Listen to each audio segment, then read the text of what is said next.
Mesdames, Messieurs, bonjour et bienvenue à ces 120 minutes de télévision. Le programme, c'est Grand Débat, diffusion tous les dimanches entre 11h et 13h et diffusion le même dimanche entre 21h et 23h.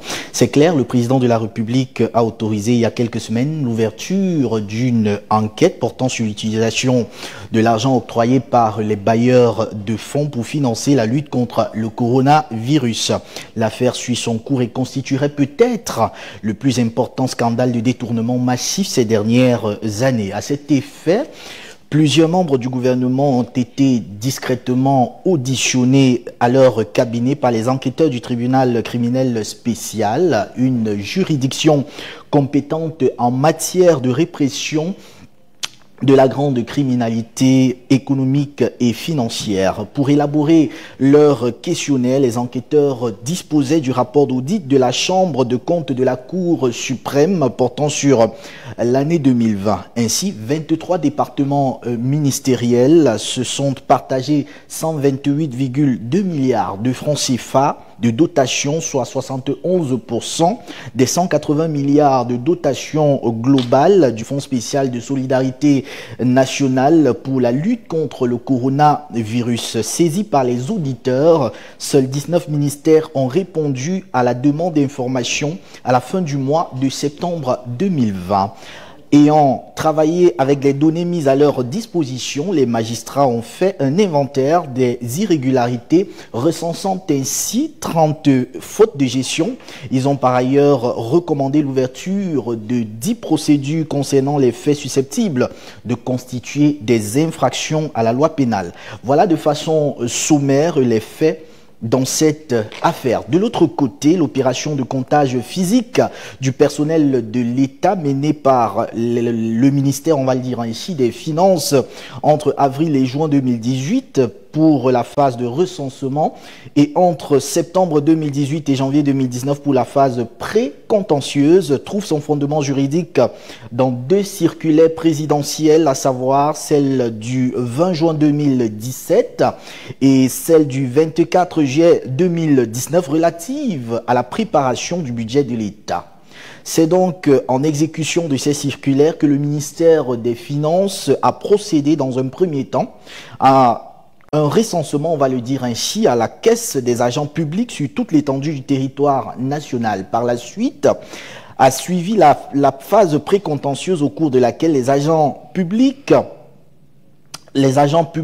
n'ont pas pu se faire recenser, ou donc les recensements ont été invalidés, étaient invités à se justifier. Après cette phase, le ministère des Finances a transmis au ministère de la formation professionnelle et de la réforme administrative 9101 dossiers, parmi lesquels ressortent les éléments ci-après. 239 fonctionnaires mis en cause ont été traduits devant le Conseil permanent de discipline de la fonction publique depuis le 25 juin 2020. 246 dossiers des agents de l'État relevant du Code du travail ont été examinés au sein des unités opérationnels créés à cet effet. 315 agents publics n'ont pas été recensés pour cause de décès, alors que leurs familles ont continué à percevoir la solde. C'est au total 7622 agents publics qui sont demeurés en position d'abandon de poste et n'ont pas répondu aux multiples mises en demeure du ministère de la fonction publique et de la réforme administrative, lesquels agents seront tout simplement radiés des effectifs de la fonction publique camerounaise. Voilà les sujets sur lesquels nous allons nous appesantir au cours de cette émission de 120 minutes en télévision. Comme invité ce matin sur le plateau, nous aurons le professeur Edmond Biloa, vice-recteur de l'université de Yaoundé 2, qui nous fait l'honneur de sa présence ce matin. Bonjour, professeur. Bonjour Joël, merci de m'avoir invité. Bonjour aux téléspectateurs qui nous regardent et bonjour à mon copanéliste. Il y en a un jusqu'à présent. Justement, il y en a un, il s'agit de monsieur Bichobi Philippe, porte-parole du FDC, par ailleurs journaliste de formation et de profession. Bonjour et bienvenue. Bonjour Joël, merci. Bonjour professeur. Bonjour chers téléspectateurs et je vous remercie d'avoir invité au FDC. Ah, d'accord. Alors, vont nous rejoindre très certainement dans quelques minutes sur ce plateau le professeur Claude Abbé, sociologue, enseignant des universités, et très certainement le professeur Chanda Tonmé, le président national du MPDR. Ils vont certainement nous rejoindre dans quelques minutes, le temps pour nous d'aller du côté de la régie prendre un arrêt pour suivre ces reportages qui ont marqué l'actualité tout au long de la semaine.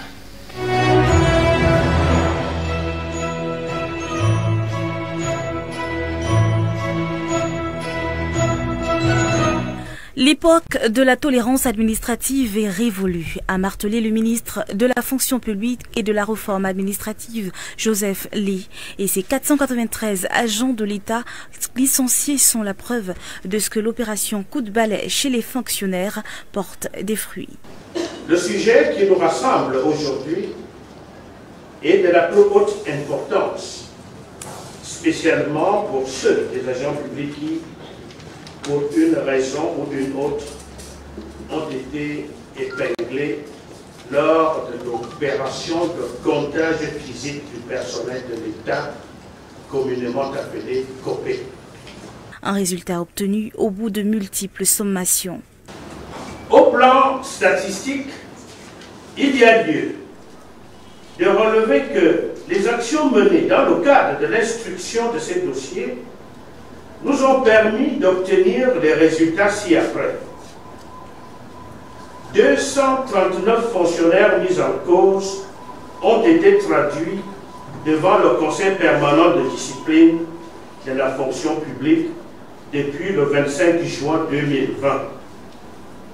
30 milliards de francs CFA, c'est la somme obtenue au bout de 4 années d'assainissement du fichier solde. Preuve que la méthode marche. Et dans sa continuité, les ministères associés à cette vaste campagne s'attelleront à épingler ces détourneurs de deniers publics. 246 dossiers des agents de l'État relevant du Code du travail ont été examinés au sein des unités opérationnelles créées à cet effet. 315 agents publics n'ont pas été recensés pour cause de décès, alors que malheureusement, leurs familles ont continué à percevoir la solde. Nul doute que dans les prochains jours, une nouvelle vague d'agents fictifs sera sortie de la fonction publique pour une préservation des biens des honnêtes citoyens. «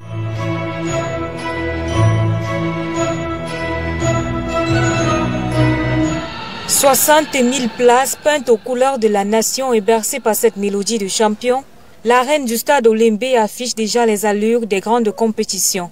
Avec des aires de jeu déjà opérationnelles au stade principal et dans les 2 annexes, le chantier actuel est focalisé sur la livraison des pistes d'athlétisme qui attendent leurs revêtements, du tartan bleu pour le stade principal et un de couleur rouge pour les 2 annexes. Sur le volet de la sonorisation complète du stade et les grands écrans de transmission, le sous-traitant en charge de ce volet finalise la pose des supports et la connexion des courants. Concernant les chantiers prêts, la salle de presse est d'ores et déjà opérationnelle. Les vestiaires également du stade, mais aussi des 2 annexes, sans oublier les infirmeries. À côté du stade en lui-même, le niveau d'avancement du complexe n'est pas en reste. Nous avons là le stade principal avec des vestiaires. Nous avons la loge présidentielle, 3 salles de cinéma. Nous avons un espace commercial de 15 000 m². Nous avons un hôtel 5 étoiles, 70 chambres avec 12 suites présidentielles. Nous avons des restaurants, des salles de fête, cette galerie d'art d'une superficie de, je pense, 2000-3000 m². Après cela, nous aurons la piscine olympique, nous aurons le gymnase, nous aurons l'espace tennistique et sans oublier les espaces verts qui sont en train d'être constitués à l'heure actuelle. Composante n'affectant en rien la réception de la Coupe d'Afrique des Nations Cameroun 2021, l'entreprise McGill et le sous-traitant ont tout de même promis d'être dans les temps. Compris dans les travaux de finition, l'aménagement des espaces verts et du revêtement extérieur du stade prend forme. Ça va être la couverture finale. Donc c'est unique. Ce sont des, on appelle ça communément chez nous les écailles de Pingola là. Donc Et tout le stade va être couvert comme ça, avec des trucs multicolores. Donc c'est le bardage. Imaginez déjà tout le stade comme ça. À mon avis, c'est extraordinaire. Avec un délai de livraison fixé dans les 5 mois, il faudra donc redoubler d'efforts pour faire de ce complexe sportif un joyau avant la prochaine CAN qui est prévue le 9 janvier prochain.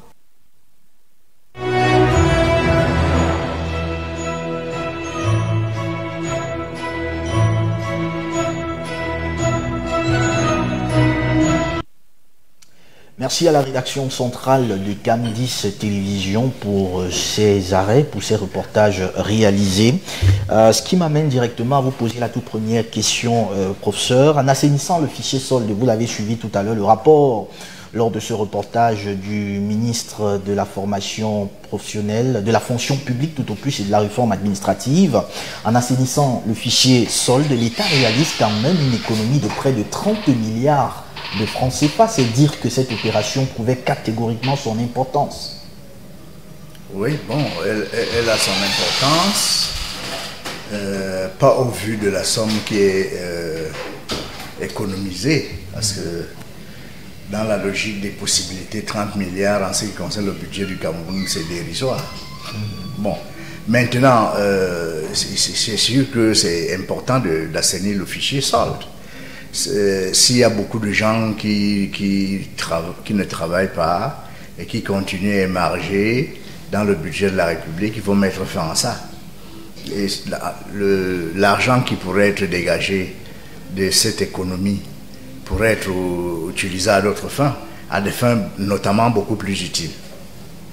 D'accord. Alors, Philippe Bichoubi, c'est clair que du rapport du Minfopra, il précise là-dedans, il précise que parmi les absentéistes, beaucoup sont allés en Europe et il leur donne la possibilité de revenir, se présenter et se justifier. Est-ce que c'est compréhensible pour une administration qui veut avancer? Bon, merci de me donner la parole à ce sujet. Moi, je crois que ce n'est pas la première fois qu'on parle au Cameroun des fonctionnaires fictifs. Ouais. Je vais même beaucoup plus loin. Les Camerounais sont souvent amnésiques lorsqu'il s'agit des problèmes d'argent. Dans nos propres familles, chacun de nous au Cameroun, je dis bien chacun de nous au Cameroun, est au courant d'un parent, d'un frère, d'une soeur, d'une tante, d'un mari et autres fonctionnaires qui ne travaillent pas, mais qui touchent l'argent de l'État. Donc, de mon point de vue, et du point de vue du FDC, c'est d'abord une question d'éthique. Lorsque, dans un pays, on n'éduque pas les citoyens à la peur de la chose publique, vous allez beau faire les contrôles, vous allez beau faire je ne sais pas, les contrôles, oui, vous allez beau faire les rapports, ces rapports sont dérisoires, je suis désolé de le dire. Ça fait des années qu'on le fait, ça fait des années, mais rien ne change, rien ne change. Moi, je crois qu'il faut punir, et c'est la punition qui manque le plus dans ce pays. C'est la punition qui manque le plus dans ce pays. Je vais même plus loin, lorsque vous dites que le ministre en charge de ce domaine laisse, écoutez même ce qu'on est en train de transmettre aux autres, laisse la possibilité à ceux qui ont émargé sans travailler de revenir se représenter. Non mais écoutez, on est où là? Moi, voilà ce que je peux dire d'entre deux jeux. D'accord. Alors, professeur, vous êtes dans l'administration, c'est clair, chaque responsable au niveau de la fonction publique est censé maîtriser, connaître son personnel. Qu'est-ce qui, selon vous, justifie que ce soit seulement lors de l'opération de comptage physique des effectifs du personnel de l'État que les absentéistes sont épinglés? Oui, l'administration est lente, vous voyez. Quand un agent de l'État ou quand un cadre ou quand un fonctionnaire est absent de son poste de travail, on fait d'abord des communiqués. S'il ne se présente pas, on constate son absence. dans le circuit que suit la documentation administrative est long et lent. Ça prend beaucoup de temps pour qu'on prenne une décision définitive. Pour que le fautif soit traduit devant le conseil de discipline, ça peut prendre des mois et même une année. Voilà. Pendant ce temps, le poste est vacant. Fort heureusement, dans l'administration, il y a toujours des gens qui suppléent à l'absence des autres. Bon, dans l'administration, il y a ce qu'on voit souvent, par exemple dans l'aviation, ce qu'on appelle over-engineering. C'est-à-dire que s'il y a un moteur qui peut faire quelque chose, il y a toujours au moins 2 moteurs. À telle enseigne que s'il y a un moteur qui tombe en panne, l'avion peut toujours arriver à l'aéroport. Voilà, donc, malgré l'absence de certaines personnes, l'administration continue à fonctionner. Donc, ce qui peut expliquer que des sanctions ne soient pas prises rapidement, c'est la lenteur administrative. Notre système est lent, il faut le dynamiser, il faut le rendre un peu plus proactif. Maintenant, il faut que les gens soient sanctionnés, effectivement. Vous voyez, très souvent, ça prend du temps pour qu'ils soient sanctionnés. Voilà. Maintenant, nous sommes dans un système, dans une république, dans un état de droit, n'est-ce pas? On ne peut pas sanctionner quelqu'un sans qu'on soit sûr qu'il a commis une faute. Il y a donc cette présomption d'innocence. La personne est absente, mais il faut qu'on s'assure que il y a des raisons dirimantes, donc on la convoque, ou elle peut se faire représenter par un conseil, au conseil de discipline. Elle peut se faire représenter par un conseil. Voilà, donc l'administration est lente. Mais cela peut aussi s'expliquer par le fait qu'on ne veut pas prendre des décisions hâtives pour sanctionner des gens qui soit étaient malades, soit avaient leur enfant malade, etc. etc. Donc on essaye d'être, autant que faire se peut, on essaye d'être juste. Mais cela étant dit, cela ne peut pas expliquer aussi que les gens soient allés s'installer ailleurs, dans d'autres pays, et qu'ils y travaillent, et qu'ils continuent à émarger au budget de la République du Cameroun. Ça ne peut pas s'expliquer. Donc, mais il faut donc que l'État soit un peu plus proactif, qu'il sanctionne ceux qui sont fautifs, qu'il les fasse au besoin remplacer. Bon, maintenant, il y a aussi beaucoup on observe dans les administrations que on fait, il y a toujours, on vient toujours voir quels sont ceux qui sont là, quels sont ceux qui ne sont pas là. Et ça n'a pas d'effet immédiat. Ça n'a pas d'effet immédiat. Ça prend un temps fou. Donc, ce qui revient à la lenteur encore de notre administration. Donc, il faut lutter contre cette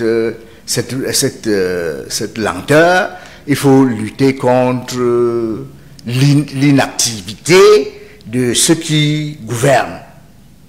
Voilà. D'accord. Merci bien, professeur. Alors, Philippe Bichobi, je voudrais savoir, est-ce que cette situation, on va le dire ainsi, ne remet pas en question la crédibilité même du système qui nous gouverne, avec autant de légèreté, si je peux, hein? Bon, moi, je suis pas tout à fait d'accord avec...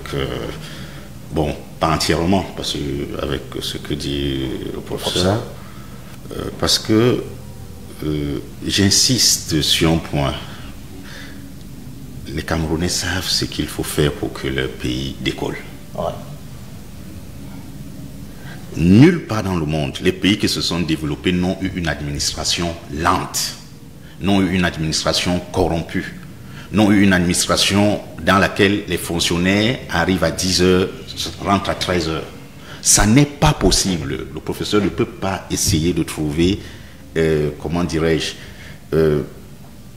il ne peut pas essayer de trouver des circonstances atténuantes, hein, à certains fonctionnaires, malheureusement la majorité, qui ont déserté les postes, etc.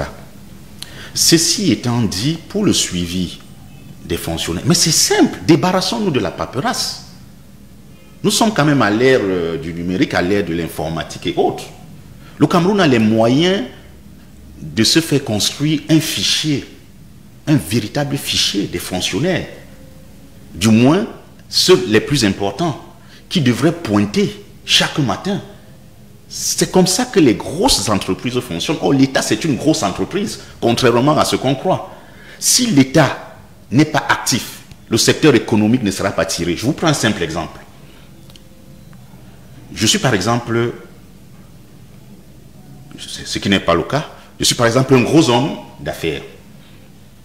J'ai besoin peut-être qu'un document me soit signé par le préfet ou le sous-préfet afin d'enclencher une procédure économique et autre. Moi, j'ai des délais en tant que privé. J'arrive peut-être à la sous-préfecture, je dépose mon document, il est signé peut-être à 13h ou 14h, comme on le voit souvent. Je perds une journée. Derrière moi, il y a des financiers. Derrière moi, il y a des actionnaires. Je leur explique ça comment? Mais tous les scandales qui se passent au Cameroun, c'est à cause de la lenteur administrative, c'est à cause du faux, c'est à cause de ce que nous acceptons. C'est à cause de ce que les personnes qui prennent des décisions à certains postes de responsabilité laissent faire. J'en conviens. Le professeur a dit tout à l'heure, l'administration camerounaise, elle est lente, il faut vérifier, oui, la personne est malade, son enfant est malade, mais soyons quand même sérieux. Il y a des gens qui font 30 ans, 25 ans, ils touchent l'argent de l'État. Ils n'ont jamais mis pied en poste. Il y en a, on les affecte dans une zone du Cameroun, ils payent le responsable, bon, pour ce qui est des lycées, collèges que je connais très bien, ils payent le chef d'établissement, vous voyez, une partie de son argent, et lui se retrouve à Douala-Yaoundé, il continue à dispenser les cours partout, et il fait ses affaires. Là, c'est des faits. Tout le Cameroun le sait, et c'est à tous les niveaux. C'est à tous les niveaux. Donc il y a quelque chose qui ne va pas, il y a quelque chose qui ne va pas. Donc que ceux qui nous dirigent prennent vraiment la mesure de la chose et essayent, n'est-ce pas, de véritablement bousculer la fourmilière. D'accord. Alors, professeur, il y a une expression qui, au fil du temps, au fil des années, est devenue carrément notoire dans notre administration. Il s'agit de la tolérance administrative. Comment comprendre cette expression, il faut le dire, et le ministre de la fonction publique et de la réforme administrative a dit dans son rapport que c'était la fin de la tolérance administrative. Est-ce que ce sera vraiment la fin? Oui, mais la tolérance administrative a des délais. Donc, elle n'est pas indéfinie. C'est quoi déjà la tolérance administrative? Non, c'est-à-dire que si l'État attend de vous que vous fassiez quelque chose, vous avez un délai pour le faire. Donc, s'il y a... vous devez remplir des conditions, on vous donne un certain délai pour remplir ces conditions. N'est-ce pas? On peut donc, si vous êtes une structure, par exemple, une structure audiovisuelle, on peut vous laisser fonctionner pendant quelques mois, le temps que vous vous mettiez en règle. C'est ça qu'on appelle la tolérance administrative. Mais elle n'est pas indéfinie, n'est-ce pas? Voilà. Maintenant, quand le ministre dit que c'est la fin de la tolérance administrative, ça veut dire que tout le monde doit se mettre au pas, et ceux qui ne se mettront pas au pas seront sanctionnés. C'est ça. Ce qu'on observe très souvent, c'est que il y a beaucoup de gens qui ne font pas leur travail, qui sont absents, et l'État prend beaucoup de temps pour les sanctionner. Et ce n'est pas bien. Donc il faudrait qu'ils soient sanctionnés parce que ce n'est pas juste que eux ne travaillant pas et qu'ils continuent à émarger au budget de l'État, et qu'il y ait d'autres Camerounais qui travaillent et qui, bon, émargent aussi au budget de l'État, mais avec raison. Voilà, donc cet argent que les autres qui ne travaillent pas perçoivent indûment pourrait être utilisé à d'autres fins, pourrait être affecté à d'autres postes de dépenses. Par exemple, après tous les recensements qu'on connaît, l'État procède à des recensements dans tout le domaine, presque tout le temps, presque chaque année. Mais maintenant, les usagers de l'État ou ceux qui travaillent pour l'État aimerait bien voir que ces recensements ont un impact. C'est-à-dire que l'argent qu'on a pu récupérer chez ceux qui ne travaillaient pas et le percevaient indûment, on pourrait soit l'affecter à d'autres postes, soit même le redistribuer à ceux qui effectivement travaillent. Parce que là, ceux qui travaillent pour l'État du Cameroun se plaignent régulièrement que les salaires ne sont pas suffisamment élevés. Voilà. Maintenant que le ministre de la fonction publique a dit que la fin de la tolérance administrative est là, on espère, on est de tout cœur avec le ministre. Il faut que ça marche. Il faut que ça marche. D'accord, bien sûr, il faut que ça marche. Philippe Bichobi, je voudrais savoir que prévoit la loi, parce qu'il y a quand même des mesures coercitives pour peut-être ramener à l'ordre ces absentéistes, ces fonctionnaires, ces agents publics absentéistes. Que prévoit la loi par rapport? J'ai pas une idée assez profonde de ce que prévoit la loi, mais je vais m'en tenir à ce que le professeur a dit dans son propos liminaire. Il a dit il y a des communiqués, il y a après, c'est quoi, une convocation administrative, voilà, et après il y a sanction. Donc, de mon point de vue, avant sanction, on peut traduire le concerné au conseil de discipline. Au conseil de discipline. Après, maintenant, certainement, si ça continue, il y a une sanction, peut-être il perd son emploi, etc. Bon, maintenant, en perdant son emploi, est-ce qu'il rembourse le trop perçu? C'est ça la question. C'est pour ça que je disais il faut punir. Il faut punir. Moi, je vais plus loin. On parle de plus de 7500 fonctionnaires fictifs ou bien en indélicatesse avec la fonction publique. Mais mon bon Dieu, ces fonctionnaires ont des familles, n'est-ce pas? Ils sont rattachés à un arbre. Ailleurs, comment ça se passe? Je vais prendre le cas de certains pays dont je ne vais pas citer ici. Lorsqu'on vous envoyait, par exemple, étudier à l'étranger, on vous donnait une bourse d'études. Vous y alliez. Lorsque vous ne revenez pas, votre famille remboursait tout ce montant-là. Je crois qu'il faut qu'au Cameroun, on arrive à ce genre de système pour pouvoir faire peur et pour frapper. Tant qu'on... Écoutez, le chef de l'État, le président de la République, garant de tout ce qui est comme pouvoir au Cameroun, prend souvent des décisions dans ce pays, demande à ce que ces décisions soient appliquées. Ces décisions ne sont jamais appliquées. Vous pensez que moi je vais croire à ce que le ministre de la réforme administrative dit, que ça va passer d'un cran? Non, moi je ne crois pas. Je ne crois pas. Du tout, du tout, du tout. Moi je suis pour une méthode assez simple. Que ce ministère voit avec les ingénieurs camerounais comment monter un logiciel du fichier de l'État, comme mettre sur pied de nouveaux mécanismes de contrôle des agents qui devraient pointer au jour le jour. Et là, de façon automatique, quand la fin de la journée arrive, on n'a pas besoin d'interroger si quelqu'un était là ou s'il n'était pas là. Les calculs se font de façon automatique. 30 jours après, on sait si vous étiez là ou pas, et puis on met des sanctions adéquates. Sinon, tout ce bavardage-là, pour moi, c'est une perte d'argent en plus. On envoie les gens en mission, il faut contrôler ci, il faut contrôler ça. Non, financer un logiciel qui va travailler à la place des hommes et qui va donner des résultats probants. D'accord. Alors, professeur, on parle de 239 fonctionnaires mis en cause qui ont été traduits devant le Conseil permanent de discipline de la fonction publique depuis le 25 juin 2020. Alors, au sorti d'un conseil de discipline, vous qui êtes dans l'administration camerounaise, qu'est-ce qui se passe généralement? Est-ce qu'on coupe le salaire de l'agent public? Est-ce qu'il est radié des effectifs de la fonction publique? Quelles sont les sanctions appliquées à ce niveau? Non, il y a plusieurs types de sanctions. Au sorti du conseil de discipline, il peut être sanctionné. C'est-à-dire que on peut le radier des effectifs de la fonction publique, mais là encore, l'application de cette sanction prend du temps. Ah, d'accord. Ça ne se fait pas selon qu'on est agent de l'État, agent décisionnaire ou contractuel ou fonctionnaire. le temps varie. Si c'est un fonctionnaire, ça prend énormément de temps, parce que ça peut aller jusqu'au décret présidentiel. Si c'est un contractuel, ça peut être réglé au niveau du ministre de la fonction publique. Vous voyez, donc ça dépend du statut de celui qui travaille pour l'État du Cameroun. Maintenant, la sanction administrative n'exclut pas la sanction pénale.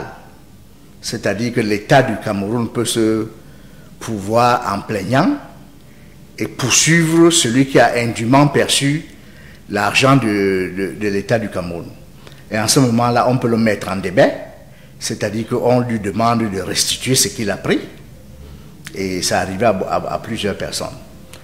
La raison pour laquelle on ne se précipite pas souvent dans ce genre de choses, c'est qu'on a souvent vu des erreurs. C'est-à-dire que quelqu'un est en congé, il a été mis en congé par son ministre ou son supérieur hiérarchique, et on se rend compte qu'il est absent, et on oublie qu'on lui avait donné un congé. Quelqu'un peut aussi être permissionnaire, n'est-ce pas? Si vous êtes un fonctionnaire, vous pouvez avoir une permission de 3 mois de votre ministre, vous allez à l'étranger, et parfois, souvent, on oublie que vous avez eu cette permission. Ou bien vous pouvez être en détachement, c'est-à-dire que vous pouvez être un professeur de lycée au MINESEC, ou bien professeur au ministère de l'Éducation de base ou instituteur, c'est comme ça qu'on les appelle ici, et on vous met en détachement dans une autre structure, par exemple à la CONAG ou à la SNH, etc., etc. Votre administration d'origine peut oublier que vous avez été détaché. Et le jour où vous revenez, on dit que vous avez été absent. Alors que vous avez des textes administratifs qui vous ont bel et bien détaché. Donc ça dépend de votre statut dans l'organigramme de l'État du Cameroun. Mais il y a plusieurs types de sanctions. On peut vous suspendre, on peut vous révoquer si vous avez des fonctions. La révocation ne met pas fin à votre carrière, n'est-ce pas? Donc, il y a plusieurs types de sanctions. D'accord. Alors, vous gardez la parole. On parle également de 315 agents publics qui n'ont pas été recensés pour cause de décès, alors que leurs familles ont continué à percevoir la solde. Comment on en arrive là? Comment on fait ça? Un fonctionnaire qui est décédé, il n'est pas recensé, et directement un membre de sa famille vient toucher son salaire à sa place. Comment ça se fait? Bon, il y a la faute de la famille et il y a la faute de l'administration. Ah bon? Oui, parce que l'administration a aussi la responsabilité de dire que la personne qui travaillait pour elle est décédée. La famille doit aussi le faire, n'est-ce pas? Et c'est la famille qui doit apporter, par exemple, l'acte de décès, n'est-ce pas? Donc, mais alors, il se trouve que dans les administrations, généralement, on prend ça comme un fait banal. Bon, il est décédé, la vie continue, le travail administratif continue. Et dans les familles, il peut arriver que le salaire du concerné continue à tomber dans son compte, que la famille n'y touche même pas, parce que parfois, il faut un acte de la justice pour que les ayants droit puissent toucher à cet argent. Donc l'argent s'accumule dans le compte parce que la banque, l'administration n'a pas signalé que le concerné est décédé. Donc on aurait dû arrêter son salaire. Donc les responsabilités sont partagées. Il ne faut pas penser que lorsque quelqu'un décède, sa famille s'empare directement du salaire. Il y a des procédures qu'il faut suivre. Vous voyez. Donc, ça ne se fait pas facilement comme ça. Quand un fonctionnaire décède, il faut que sa famille annonce à son administration qu'il est décédé. L'administration est déjà au courant. Mais l'administration a besoin d'un acte de décès. C'est-à-dire que le médecin doit bel et bien établir un acte dans lequel il indique la cause du décès.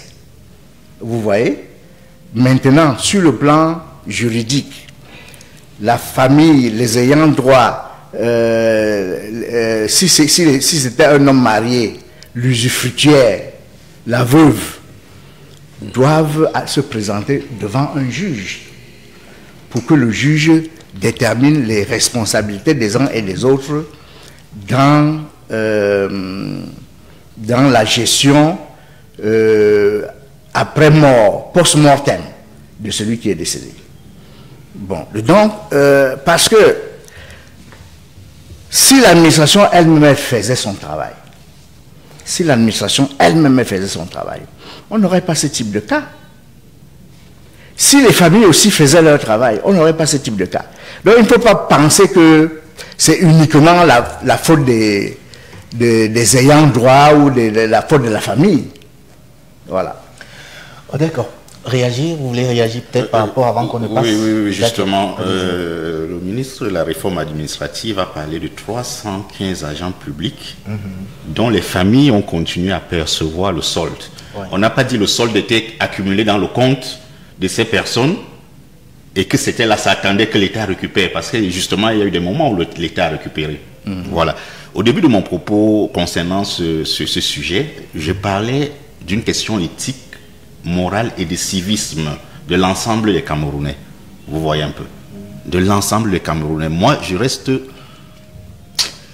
reste certain qu'il faut dématérialiser, c'est-à-dire qu'il faut éliminer le maximum de paperasse et des hommes dans la fonction publique.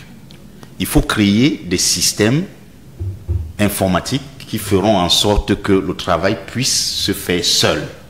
Ça se fait. Ça se fait. Si on prend le cas des écoles, ça se fait. Vous avez des logiciels aujourd'hui qui gèrent des écoles. Vous avez des logiciels qui gèrent les entreprises. En macro, on peut le faire au niveau d'un État. C'est clair. C'est pas compliqué, c'est pas sorcier. On ne va jamais résoudre ce type de problème avec les mentalités que nous avons. Nous sommes au Cameroun, non? Comme on dit au quartier, non? Attendons voir. D'accord. Alors, on va continuer dans le cadre de cette émission avec le deuxième thème de ce dimanche 30 mai 2021 sur les antennes de Cam10 Télévision. On parle du Covid-Gate. Jusqu'où peut aller l'État du Cameroun? On prend cette légère transition et on revient juste derrière le décor. A tout de suite.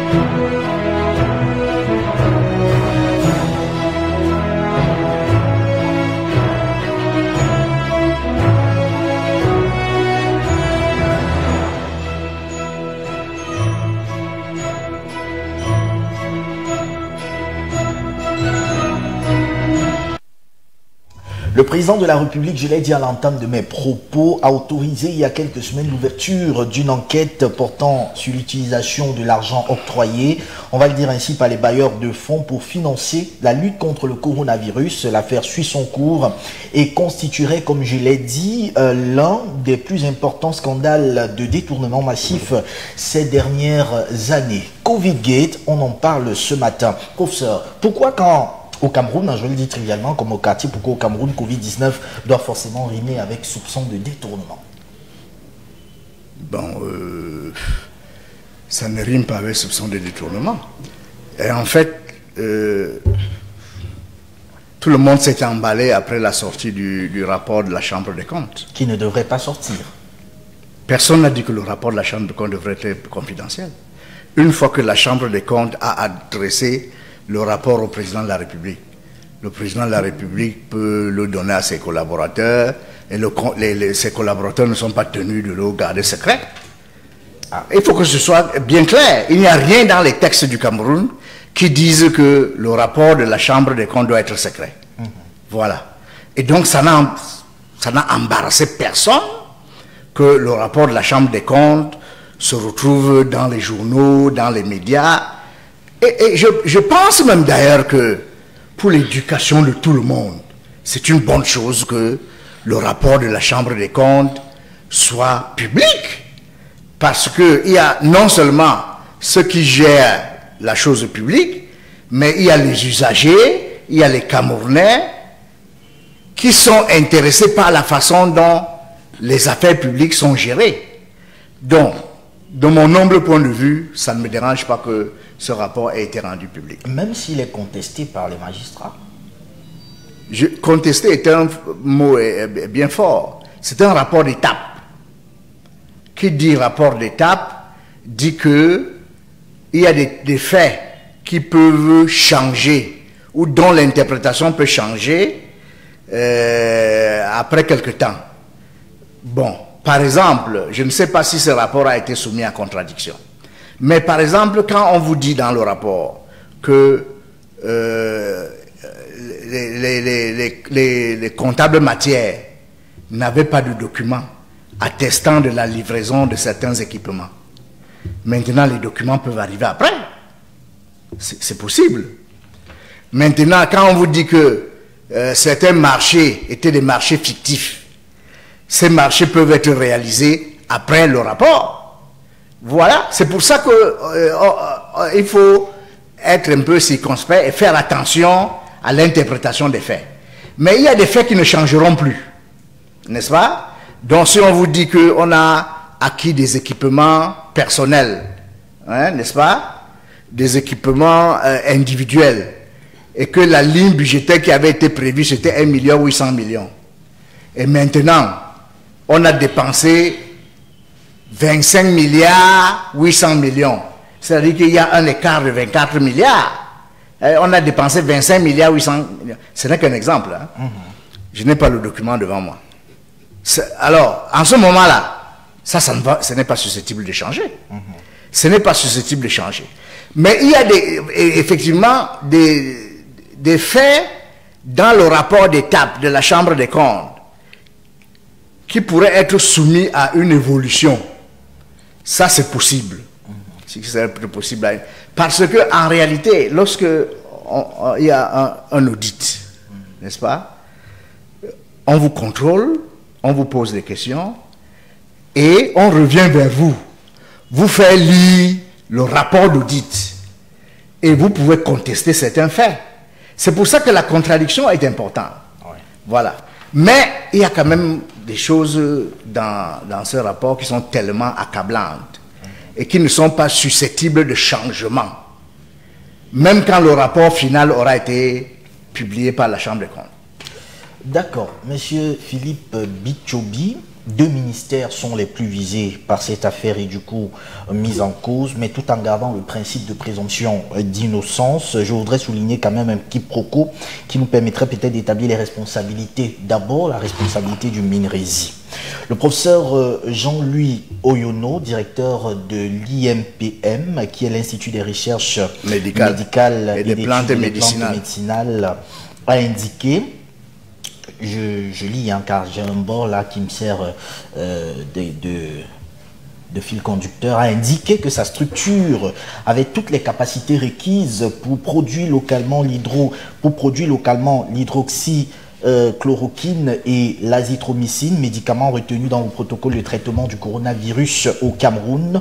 C'est fort de cette assurance que le ministre de la Recherche scientifique et de l'innovation, le docteur Madeleine Tuente, par correspondance, propose au président de la République du Cameroun de mandater l'IMPM pour la fabrication des médicaments. Le 9 avril 2020, le président de la République du Cameroun, son Excellence Paul Biya, donne son accord. Ainsi, est débloquée la somme de plus d'1,12 milliard de francs CFA, dont plus de 627 millions de francs CFA destinés à la production locale par l'IMPM de 5 millions de comprimés d'hydrochloroquine et 5 millions de comprimés d'azithromycine. Selon le document du MINRESI intitulé Vérité sur le Covid-19, l'IMPM n'a pas procédé à la fabrication de ces médicaments comme convenu, mais les a achetés en Inde, soit 5 millions de comprimés de chloroquine et 500 000 comprimés d'azithromycine. Comment devait réagir le président de la République du Cameroun face à cette situation? Est-ce qu'on l'a trompé? Au départ, le ministre de la Recherche scientifique et de l'Innovation dit que l'IMPM est capable de produire localement ces médicaments qui ont été retenus dans le cadre du protocole du traitement du coronavirus. Lorsque les fonds sont débloqués, c'est plutôt en Inde qu'on achète ces comprimés. Bon, moi je crois que le ministre de la Recherche scientifique, elle a dit à Mondiovision que l'IMPM était capable de le faire. Et selon le rapport, vous voyez bien que l'argent a été décaissé. Mais comme toujours, cela se passe au Cameroun. Les gars vont se ravitailler en Inde. Maintenant, on peut se poser la question de savoir pourquoi est-ce que l'IMPM est allé se ravitailler en Inde. Oui. Est-ce que le coût de la panique, le coût des morts dû à l'état du Covid en l'instant T, parce que n'oublions pas quand même qu'il y a un an de cela, c'est-à-dire mars, avril, c'était vraiment la panique dans le monde. Je veux dire, les décisions étaient prises à la va-vite. Et on peut comprendre, et ça s'est passé dans plusieurs pays, pas seulement au Cameroun, on peut comprendre que certains gestionnaires ont voulu bien faire, mais finalement ils ont mal fait. Et c'est normal que le rapport les épingle. Pour parler plus largement du Covid-Gate au Cameroun, moi j'aimerais déjà d'abord, n'est-ce pas, m'incliner face aux nombreuses victimes, face aux nombreux morts que nous avons eu, chacun en ce qui nous concerne, des amis, des frères, des sœurs dans nos différentes familles. J'ai eu de la peine très souvent à voir des chefs de famille qui sortaient de chez eux le matin, ils étaient un peu souffrants. Ils se retrouvaient à Orca, pour ne pas faire la publicité nauséabonde et nauséeux de ce coin, qui se retrouvaient à Orca, qui décédaient 3 ou 4 jours après. Et le corps ne regagnait même pas le domicile familial. Le corps n'allait même pas au village. Ils étaient enterrés un peu partout. Je crois que ça choque. Du moins moi, je ne sais pas si la majorité des Camerounais sont comme moi, mais ça choque la mémoire collective. Ça amène à se poser de véritables questions sur les rapports entre gouvernants et gouvernés. Et si on revient au Cameroun, il y a un sérieux problème dans ces rapports entre gouvernants et gouvernés. Et c'est tout à fait normal que le premier Camerounais puisse demander à ce qu'il y ait une enquête. Parce que les Camerounais, généralement, qu'est-ce qu'ils pensent? Ils pensent qu'ils auront de l'argent, un prêt, parce que là c'est un énième scandale dans un domaine bien précis. Le Cameroun engage par son chef sa signature, l'argent arrive, oh bof, on va se le partager, on va faire ce qu'on veut, et puis bon, on va rester tranquille, ça se passe toujours comme ça. Le chef de l'État n'a jamais réagi, tout ça. Là, il réagit, il demande quelque chose, et puis on se plaint encore. Pourquoi est-ce qu'on s'en plaint? Si ça ne dépendait que de moi et du FDC, tous ces fonctionnaires, tous ces ministres en charge des procédures de Covid devraient d'abord... Laissez-moi vos choses de présomption d'innocence. Ça fait plus de 30 ans dans ce pays qu'il y a eu des scandales. On a eu le scandale Cannes, on a encore des stades en construction, on a eu des scandales grippe aviaire, on a eu tellement de scandales. Mais ce nouveau scandale touche, bon Dieu, ça touche la vie humaine. Je sais, et directement. Je ne sais pas si on s'en rend compte. C'est-à-dire, ça touche la vie humaine directement. Directement, c'est-à-dire des morts qui s'accumulent. Des morts, des familles qui pleurent, les douleurs. Pendant ce temps, les gens s'amusent. On dit fabriquer les médicaments, les gens vont en prendre en Inde.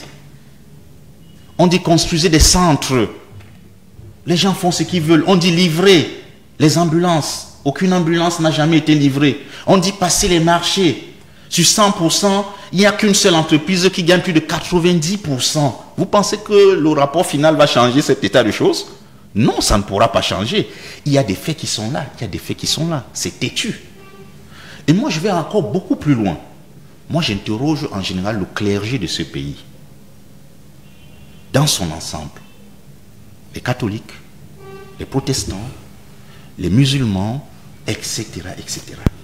Mais où est passée la compassion? Où est passée, n'est-ce pas, comment je peux dire ça? Où est passée la force de la foi, n'est-ce pas, des personnes qui sont censées calmer nos craintes, calmer nos peurs par leur prière?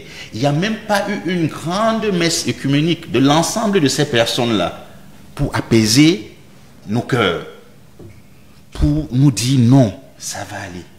On est là, on vit, il y a des scandales, et on pense que la République peut fonctionner comme ça. Ça n'est pas possible. D'accord. Alors, professeur, en ce qui concerne les responsabilités au-delà du MINREGI, quand même, il y a le MINSanté. On a assisté quand même à une scène sur les réseaux sociaux où le MINSanté accuse son secrétaire général chargé de ce genre de questions qui est par ailleurs décédé. Son secrétaire d'État. Oui, son secrétaire d'État, voilà. Chargé des épidémies et des pandémies. Oui, voilà. Comment comprendre ce genre de situation, ce scénario de passe-passe, cette fuite des responsabilités? À qui devrait-on demander des comptes finalement? Non, il y a un chef de département ministériel. Donc, il y a des hauts responsables qui travaillent certainement avec lui et pour lui. Et lui, même si par extraordinaire, le secrétaire d'État avait pris toutes les décisions, ce qui est impossible, lui, il aurait dû vérifier toutes ces décisions parce que, en fait, lui, il peut stopper l'action du secrétaire d'État. C'est la hiérarchie administrative. Il peut dire au secrétaire d'État, non, ça c'est pas bien. La direction que vous prenez là, elle n'est pas bonne. Voilà, donc, il ne peut pas se dédouaner facilement comme ça. Puis bon, maintenant que l'ancien secrétaire d'État est décédé, on ne peut pas rejeter toute sa faute sur lui. Dans un ministère, les ministères sont organisés différemment. Au ministère de la Santé, vous avez un ministre, vous avez un secrétaire d'État qui est chargé des épidémies et des pandémies, qui est décédé maintenant, et vous avez un secrétaire général, et vous avez une batterie de directeurs, une batterie de chefs de division, une batterie de sous-directeurs, les chefs de service, les chefs de bureau, etc. etc. Bon, l'administration est généralement collective. Avant qu'un acte soit signé par le ministre ou le secrétaire d'État, il est passé par beaucoup de gens. Ça va du chef de bureau, chef de service, chargé d'études, sous-directeur, chef de division, directeur, secrétaire général, et puis finalement secrétaire d'État et puis ministre. Voilà, donc l'administration, c'est le partage des responsabilités. Vous voyez. Ce qui s'est passé dans le cas du Covid, c'est parce que cet argent a été géré par un groupe de personnes. Ils ont appelé ça un groupe de travail. Un groupe de travail qui était un peu en marge de la façon dont les affaires de l'État sont gérées par un ministère. Vous voyez? Le groupe de travail était un peu en marge de l'administration du ministère.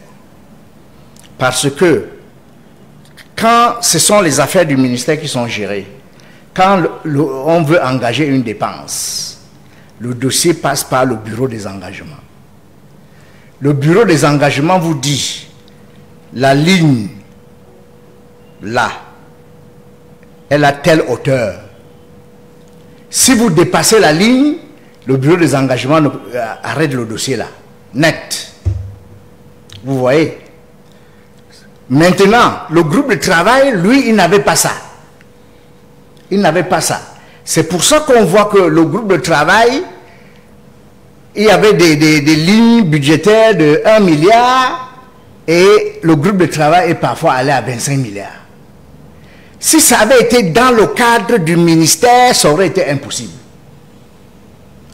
Maintenant, toujours dans le cadre du ministère, vous avez un contrôleur financier qui est juge de la régularité de la dépense. Si la dépense n'est pas régulière, le contrôleur financier va dire, je ne peux pas composter ça. Je ne peux pas valider ça. Et s'il ne peut pas valider, la dépense ne passe pas. La dépense n'est pas engagée. Vous voyez? Comme c'était un groupe de travail en marge de la structuration normale du ministère, le groupe de travail a fait ce qu'ils ont fait. Normalement, le groupe de travail devait prendre un responsable de chaque sous-structure du ministère. Voilà, c'est parce que c'est ce que je voulais... Le groupe de travail devait prendre... C'est pas parce que c'est un groupe de travail qui doit gérer voilà. En dehors de l'orthodoxie de la gestion. Il devait prendre un responsable de chaque sous-structure du ministère. Le gars des engagements leur aurait dit non, c'est pas bien. On peut parler. Si vous voulez dépasser la ligne, aller au-delà de ce qui est prévu par la ligne budgétaire, il vous faut une autorisation écrite. Il vous faut une autorisation écrite. C'est comme ça que ça marche. Donc, tous ces écarts sont dus au fait que très souvent l'orthodoxie administrative n'a pas été respectée.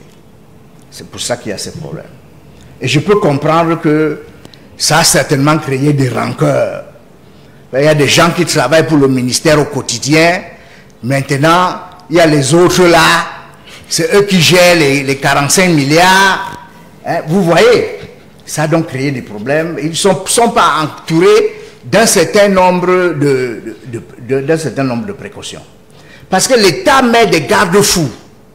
L'État, quand vous gérez l'argent de l'État, il y a des garde-fous. C'est pour ça que c'est difficile de détourner dans un ministère. C'est difficile parce que un chef de bureau peut vous bloquer. Il va dire non.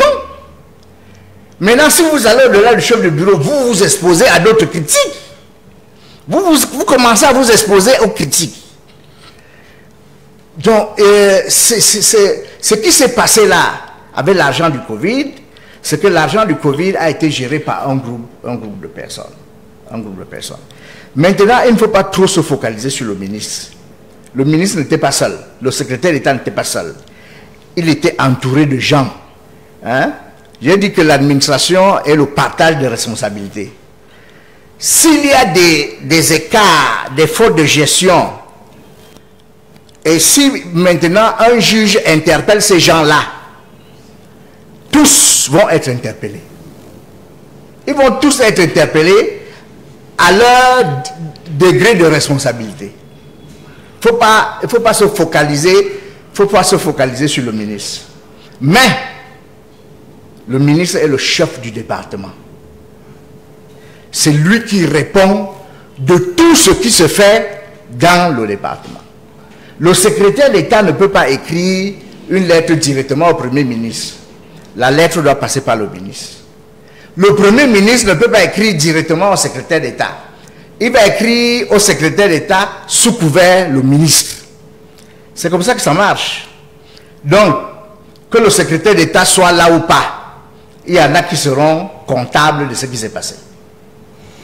D'accord. Alors, selon le rapport de la Chambre des comptes, au 31 de décembre 2020, aucun médicament n'avait été transféré au ministère de la Santé pour un dispatching dans les centres de prise en charge, ce qui est contraire aux instructions données par le président de la République du Cameroun. Comment comprendre ça? Finalement, il y a un grand fossé entre ce que dit le rapport et ce que dit le MINRESI.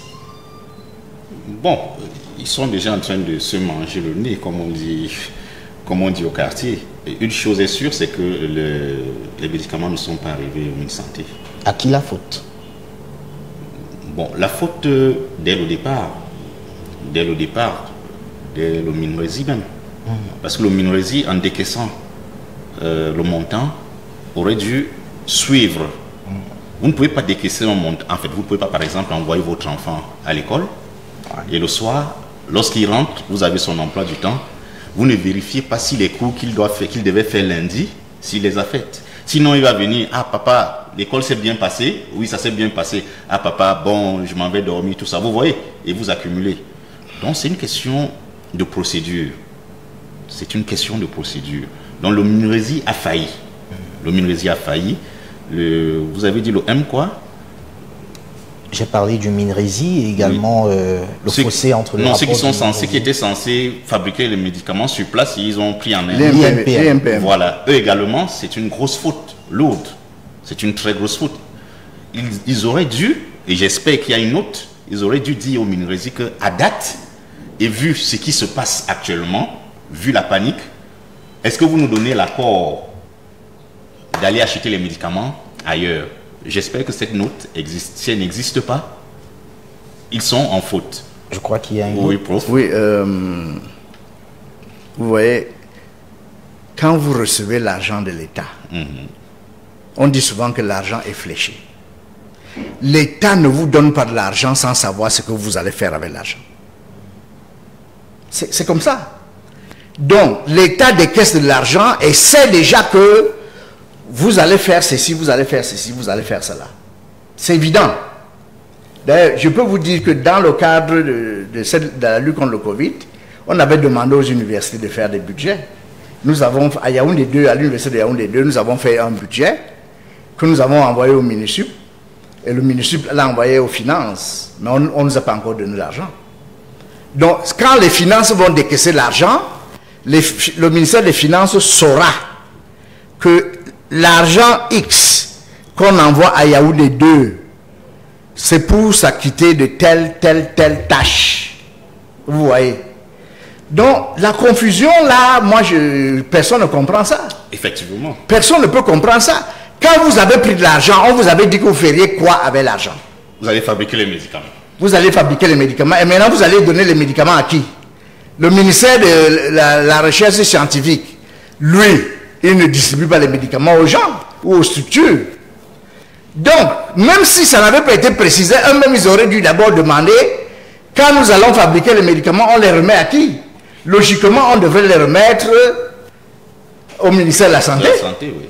Oui. Bon, maintenant, je voudrais revenir au débat entre fabriquer les remèdes par l'hydrochloroquine par l'INPM,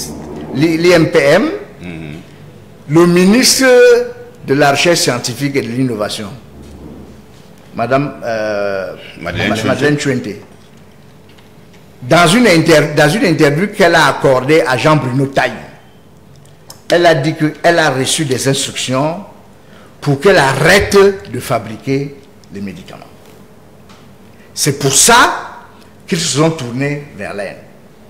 Donc ça, c'est documenté. Cette interview, une partie de cette interview a été passée sur B-News One, le jour où j'étais l'invité de Ernest Obama. Voilà, donc,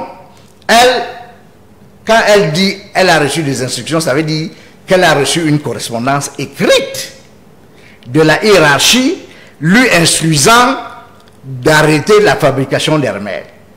Donc elle a fait ce que la hiérarchie lui a demandé. Maintenant, la hiérarchie ne lui a-t-elle pas dit à qui elle devait donner les remèdes? On ne sait pas.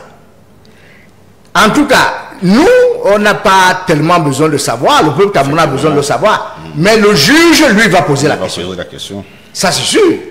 Le juge, lui, va poser la question. Quand le juge ne comprend pas quelque chose, il pose la question. En fait, c'est juste une question de bon sens. Si on vous donne de l'argent, si votre directeur général ou bien votre promoteur vous donne de l'argent, monsieur Joël Bonjoué, vous allez lui demander qu'est-ce que je fais de cet argent. S'il y a des zones d'ombre, vous lui posez encore la question. Oui, parce qu'on ne gère pas l'argent de l'État n'importe comment. Puisque à tout moment, l'État va vous demander des comptes. D'ailleurs, les gens oublient ça. L'ordonnance du président de la République de juin 2020 avait prévu qu'il y aurait un audit de l'argent du Covid. Le décret du PM de juillet 2020, article 5, alinéa 3, dit que l'audit sera conduit sur, c'est moi qui paraphrase, hein, sur la façon dont l'argent de l'audit sera dépensé. C'est bien dit. Et la loi des finances précise encore qu'il y aura un audit. Donc les ministres, sauf s'ils ne lisent jamais, Mais c'est quand même curieux. Ils ont des collaborateurs dont le travail consiste à lire.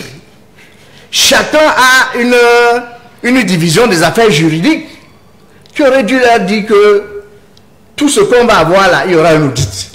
Donc l'audit était attendu. S'ils sont surpris par l'audit, mais en ce moment-là, ils doivent s'en prendre soit à eux-mêmes, soit à leurs collaborateurs. Parce qu'il y a trop d'éléments qui montrent que tout le monde attendait l'audit. Tout le monde attendait l'audit. D'ailleurs, quand on nous a demandé de faire un budget, à Yaoundé, on s'est dit qu'il faut faire attention avec cet argent. Il y aura beaucoup d'audits. Donc ne commandons pas les choses qui ne vont nous servir à rien. Parce qu'il y a des universités qui ont demandé des ambulances. Mais vous allez utiliser l'ambulance combien de fois par an? Hein? Une université n'est pas un hôpital.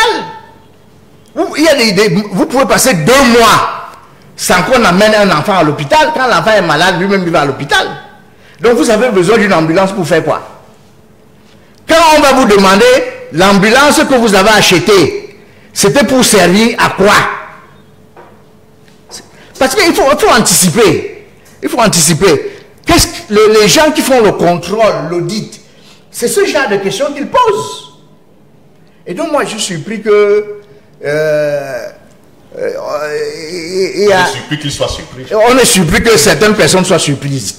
Je ne sais pas. Pourquoi les gens sont-ils surpris? D'accord, il y a quand même matière à s'interroger afin de dégager des zones d'ombre dans cette affaire. On parle du riz d'Orca qui ne serait pas arrivé à destination. On parle également des dons du fondateur d'Alibaba, Jack Ma, qui également ne serait pas arrivé à destination. Également l'unité de gestion des fonds spécial, du Fonds spécial national Covid-19. On n'a toujours pas fait la lumière là-dessus finalement, monsieur Bichobi. Joël, moi les histoires du Cameroun me dépassent. Moi j'ai toujours dit que lorsque ça ne va pas, il faut frapper fort. Et je l'ai dit à l'entame, toutes ces personnalités, tous ces directeurs qui étaient dans des groupes de travail, qu'on les arrête, qu'on les mette d'abord de côté, qu'on les enlève même de la suite de la gestion de cette affaire. Ça n'est même pas possible. Moi j'ai de la peine à parler des mêmes choses avec les gens au quartier chaque jour.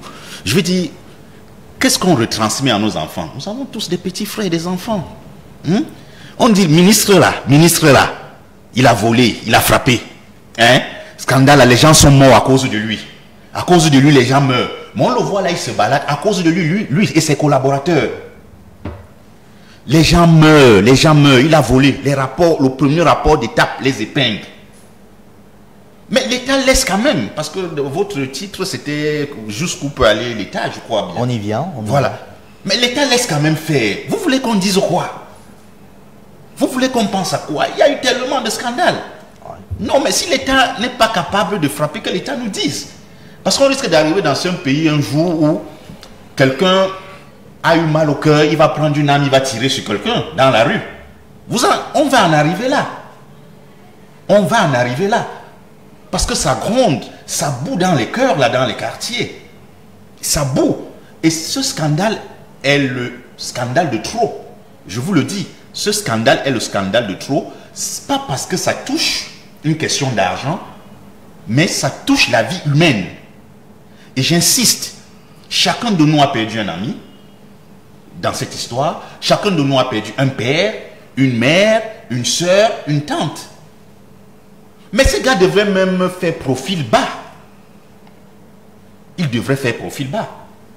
Qu'on les dégage. Il n'y a pas de débat à faire là-dessus.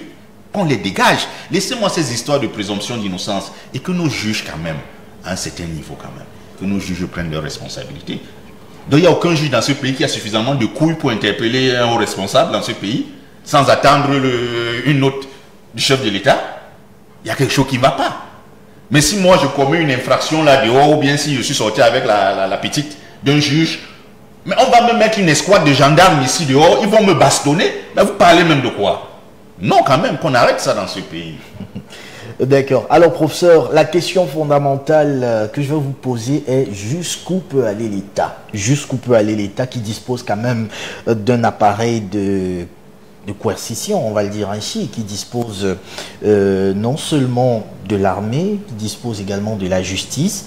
Est-ce que cette situation entraînerait un nouveau remaniement ministériel? On n'en sait pas encore. Si l'argent a été véritablement détourné, sera-t-il remboursé? Les coupables seront-ils incarcérés? Est-ce qu'on n'est pas là dans un autre cas de figure qui ressemblerait à une opération épervier, masquée, maquillée? Bon, comme je vous l'ai dit, l'audit était prévu par les textes de la République. Il y a au moins trois textes de la République qui avaient prévu l'audit de l'argent du Covid. L'ordonnance du président de la République, le décret du Premier ministre et la loi des finances. Donc il y a des choses qui avaient été prévues. Maintenant, il faut laisser l'administration faire son travail. L'audit, c'est la branche judiciaire. Oui. Donc, il y a la séparation des pouvoirs. Donc, c'est la branche judiciaire. Il faut laisser la justice faire son travail. Ça fait grand bruit parce que c'est beaucoup d'argent. C'est énormément d'argent. Ça fait grand bruit. Et ça fait grand bruit parce que le Covid est un sujet sensible. Vous savez, quand je parle du Covid, ça me fait tellement mal au cœur. J'ai perdu mon petit frère le 29 mars déçu de Covid. Donc, c'est un sujet qui tient les Camerounais à la gorge. Voilà. Et maintenant, il faut que chacun fasse son travail. La difficulté, c'est qu'on ne peut pas traiter un ministre comme un citoyen ordinaire. Parce que ça peut déstabiliser le pays. Ça peut aussi déstabiliser le gouvernement. C'est pour ça que, généralement, on conseille aux membres du gouvernement de démissionner lorsqu'ils sont en difficulté devant la justice, pour que ça ne puisse pas paralyser plus ou moins l'action gouvernementale. C'est pour ça. Alors, je vous relance rapidement. Oui, mais il vaut mieux ne pas me relancer sur la démission. Parce qu'on n'a pas... dans les habitudes gouvernementales au Cameroun, dans les années 60, il y a Ahanda qui avait démissionné, et après Garga Manadji a démissionné, et puis Kamto a démissionné. Ça l'est l'exemple du processus judiciaire? Non. Ceux dont je parle là, ils ont démissionné pour des raisons politiques. Ils n'avaient aucun problème judiciaire. Bon, maintenant, on remarque que ceux qui ont des problèmes judiciaires refusent souvent à démissionner. Il avait été demandé à Siam Siewe, qui avait été directeur général du port et ministre des Mines. On lui a demandé de démissionner. Il a refusé. Il a refusé de démissionner. Et on a procédé à un remandement ministériel au cours duquel il est le seul à avoir été enlevé. Vous voyez? Bon, donc, quand il s'agit de ministres, et là, on parle de 18 ou 23 ministères, mais si par extraordinaire, on envoyait tous ces gens dans une maison d'arrêt, vous voyez qu'il y aura un problème. C'est-à-dire l'action gouvernementale va en souffrir. Bon, donc je pense qu'il faut aller pas à pas. Il faut aller pas à pas. Les faits sont suffisamment graves. Les faits sont suffisamment graves.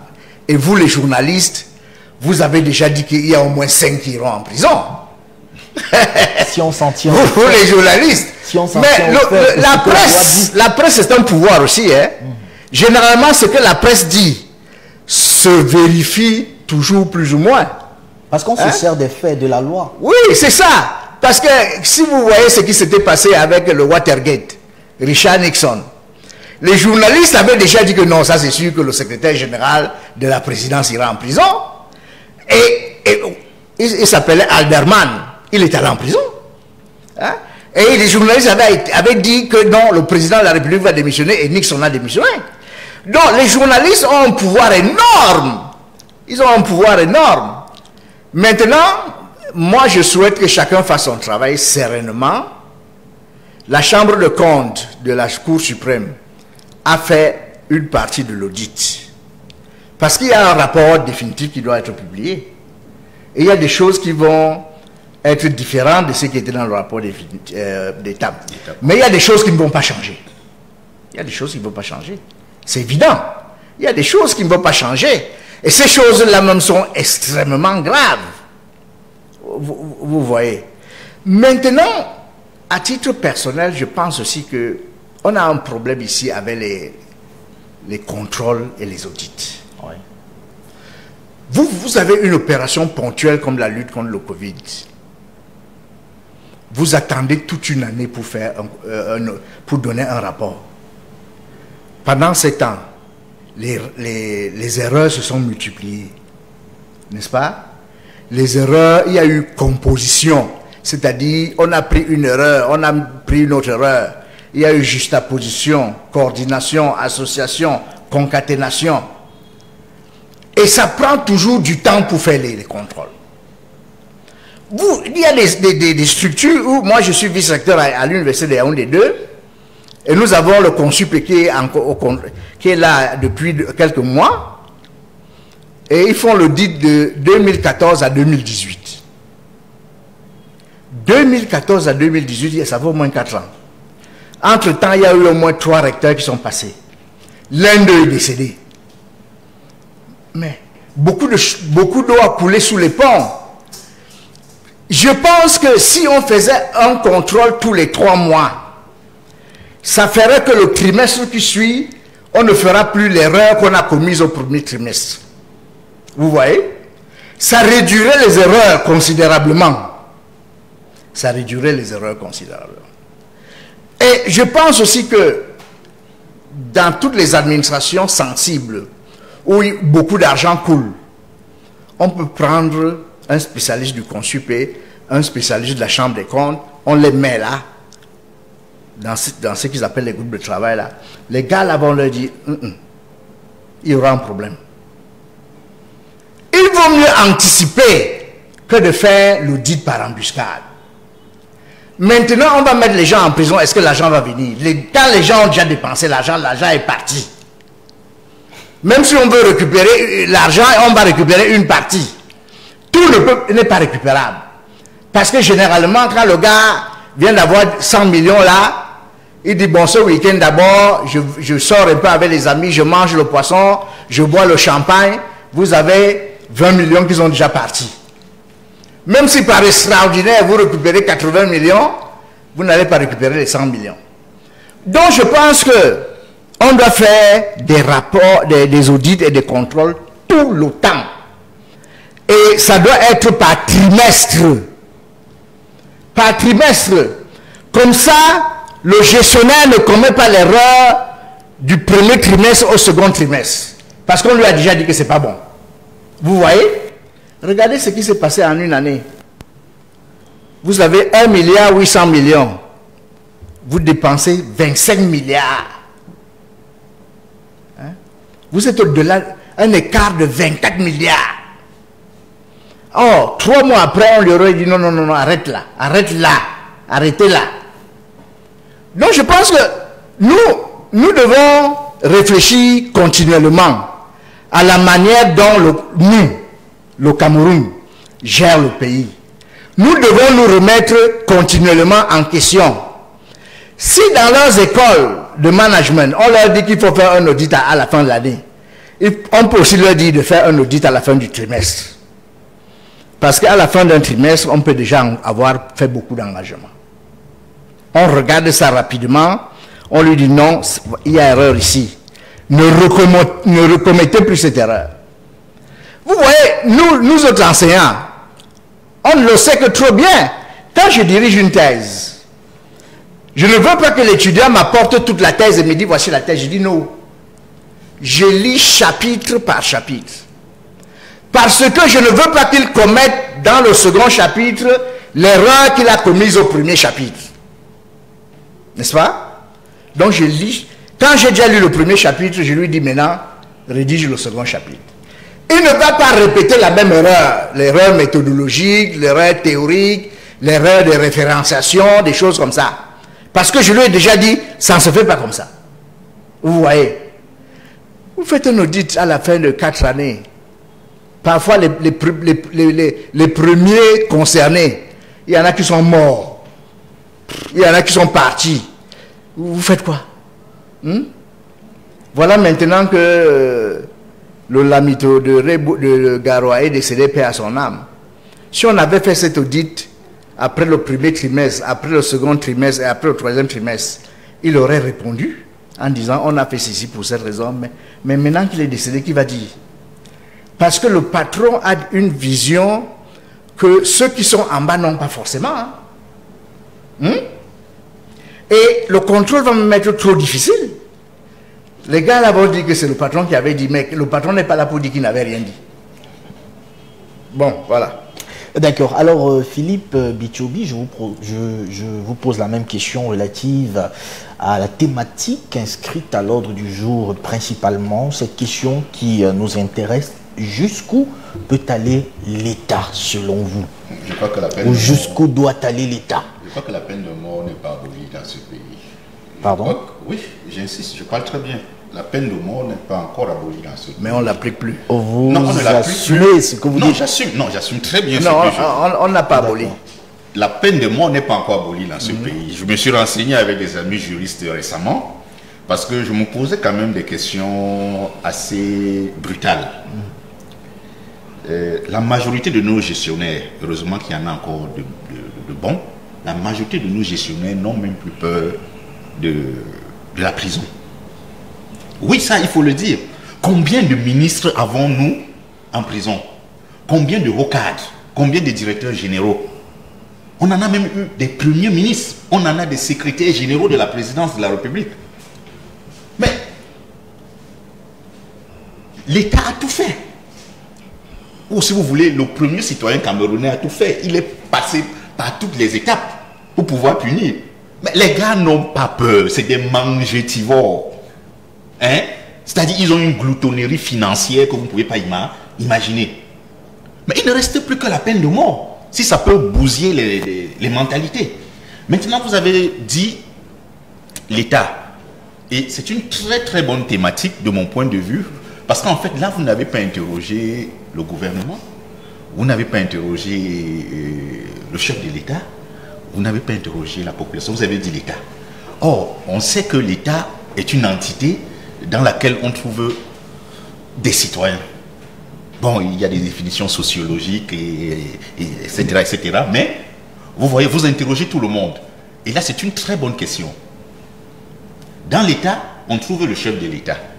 Le chef de l'État, est-ce qu'il a failli depuis des années, jusqu'au Covid, il a fait ce qu'il pouvait faire, il a délégué des responsabilités en père de famille. Lorsqu'il arrive une situation, il prend des engagements, il débloque, il fait débloquer les sous. Il fait son travail. On ne le dédouane pas pour tout le reste. L'action du gouvernement maintenant, ceux qui sont censés implémenter, est-ce qu'ils ont failli du Premier ministre jusqu'au ministre de la Santé et toutes les entités qui ont géré le Covid? Oui.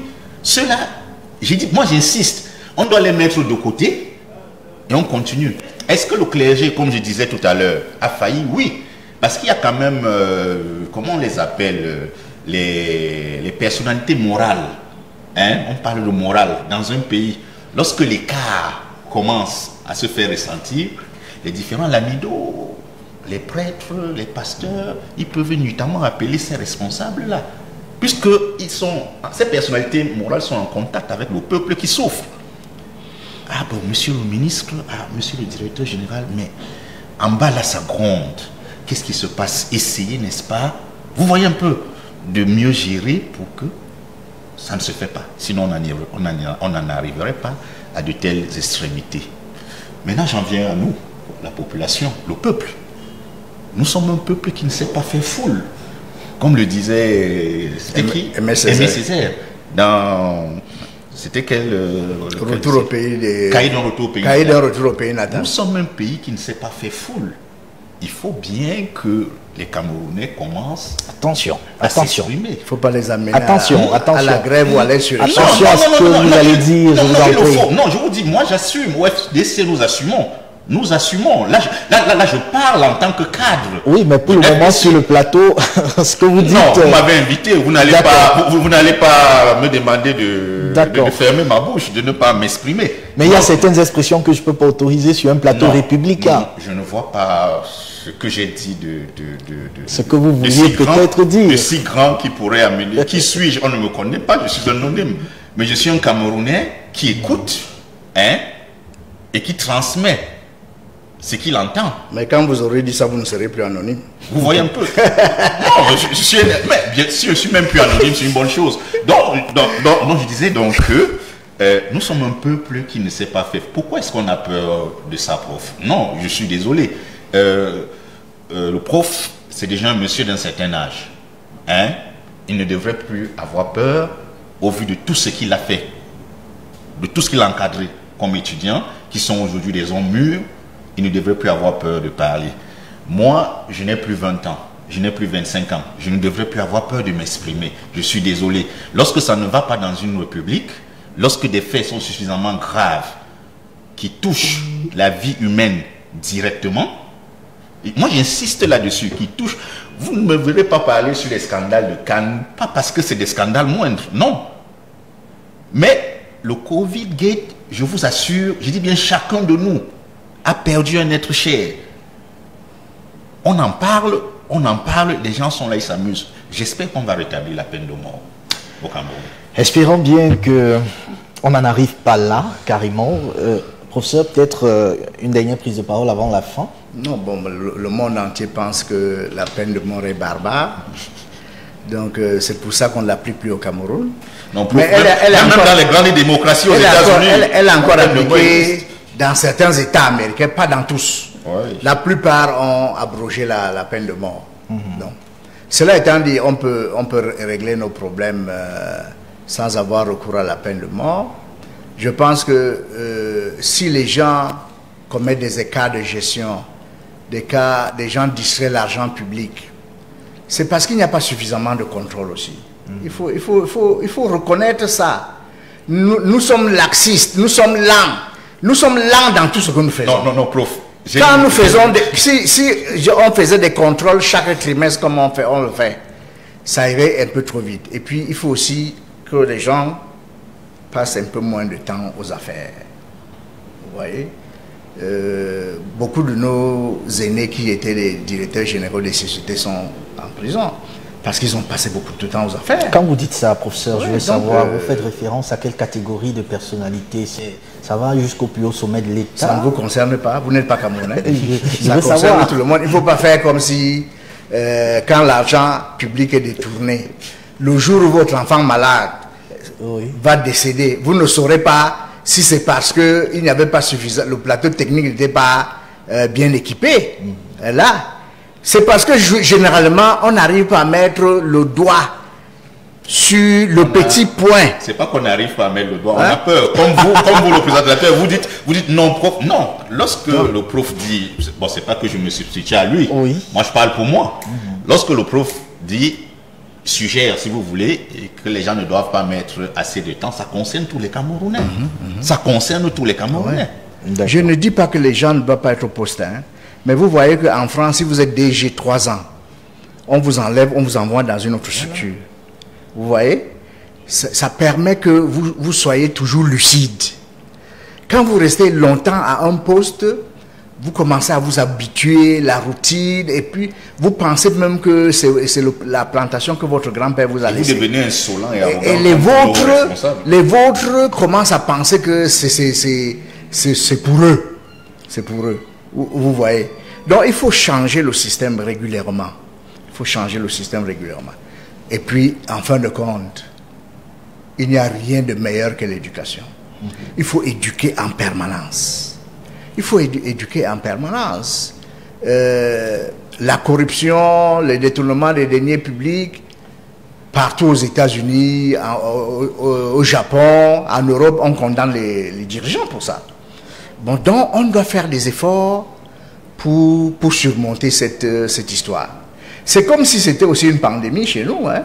On parle de la pandémie du Covid, mais les détournements des deniers publics, c'est comme si c'était aussi une pandémie. D'accord. Ok. Alors, on vous dit merci, hein, professeur, d'avoir fait le déplacement. Je vous remercie honorer votre présence. J'ai fait des mains et des pieds pour être là, parce que j'étais au village hier. Oui. Donc, comme dernièrement, il y a eu un problème avec un militant du RDPC, j'ai vu ça dans le forum. Je ne voulais plus que ça se répète et que ce soit mon nom qui soit avancé. Voilà, donc on doit prêcher par l'exemple. Ça, c'est clair. Ouais. Merci à vous également, Philippe Bichobi, d'avoir honoré de votre présence sur notre plateau ce matin. C'est moi qui vous remercie, c'est la première fois et j'apprécie votre plateau. Il est très beau. Merci. Merci beaucoup. On aurait pu avoir sur ce plateau le professeur Claude Abbé qui nous avait donné son accord, mais il n'est pas venu également le professeur Chanda Tonmé qui nous avait donné son accord. Il n'est pas venu. On déplore leur absence sur ce plateau au que riche républicain. Le prochain rendez-vous du grand débat, ce sera dimanche prochain quand il sera 11h avec un tout nouveau panel, un tout nouveau décor. Le grand rendez-vous de l'information de ce dimanche, ce sera 20h avec toute l'équipe de la rédaction. Le journal vous sera d'ailleurs présenté par Claude Maillot. Demain lundi, ce sera Désiré Trésor Mbouné qui sera aux commandes du 20h. Merci à toute l'équipe de production du grand débat de ce jour. Merci à l'équipe même de préparation de cette émission. Je pense naturellement à Désiré Trésor Mbouné, je pense à Pierre Bernard Coignet, je pense à Linda Abenvondon, la rédactrice en chef de la rédaction centrale de Cam10 Télévision. Je pense au réalisateur Romeo Anvela et toute son équipe ADA. Je pense également à toute l'équipe du côté de la diffusion avec tous ces techniciens qu'on ne voit jamais mais qui font du bon travail pour que nous puissions vous offrir ce que vous avez comme résultat à la télé. Restez des nôtres sur la plus républicaine des télévisions Cam10. Bien bonsoir.